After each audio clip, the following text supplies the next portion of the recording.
मुंहिंजो नालो अज़ीज़ुल्ला आहे। मां दरगाह मस्तअली शाह जो मुतवली आहियां। सैयद मस्तअली शाह बुखारी 1980 में आयो हिते ऐं हिते जिन जूं बि मुरादां पूरियूं थियूं त घड़ियाल मिठाई वग़ैरह खणी ईंदा आहिनि।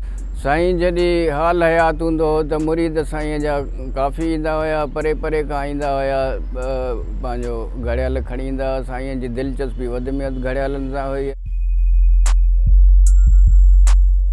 साईं खे पंहिंजो कोलाबा बि घड़नि जा हूंदा हुया, हार साईं खे गाननि में बि घड़नि जा पातल हूंदा हुया।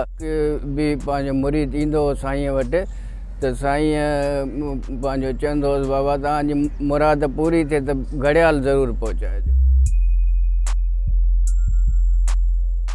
साईं मस्तअली शाह बास करे वेंदा आहिनि, जिन खे पुट जी पंहिंजो हूंदी आहे उमेदा, पुट ॼाईंदो अथनि त उहो घड़ियाल ॾेई वेंदा आहिनि। जेके पंहिंजो धीअ जे लाइ ईंदा आहिनि त असांखे धीअ ॼमे त उहे घड़ी ॾेई वेंदा आहिनि। साईं जे सॼे सहन में घड़ियाल लॻल आहिनि, पंहिंजो हज़ारे घड़ियाल मुरीद ॾेई विया। अंदरि जॻह भरिजी वई आहे साईं जे रोज़े में। हाणे साईं जे सहन में घड़ियाल जेके आहिनि सभु फिट कया आहिनि। वणनि में बि घड़ियाल लॻल आहिनि। घड़ियां वालो पीर आहे।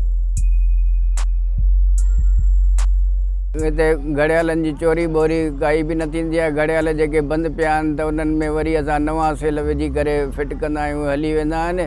साईं जो मेलो रमज़ान शरीफ़ जे ईद जे ॿिए ॾींहुं साईं जो मेलो थींदो आहे। साईं जा मुरीद ईंदा आहिनि, घड़ियाल खणी ईंदा आहिनि, घड़ियूं खणी ईंदा आहिनि। 3 ॾींहं साईं जो मेलो हलंदो आहे।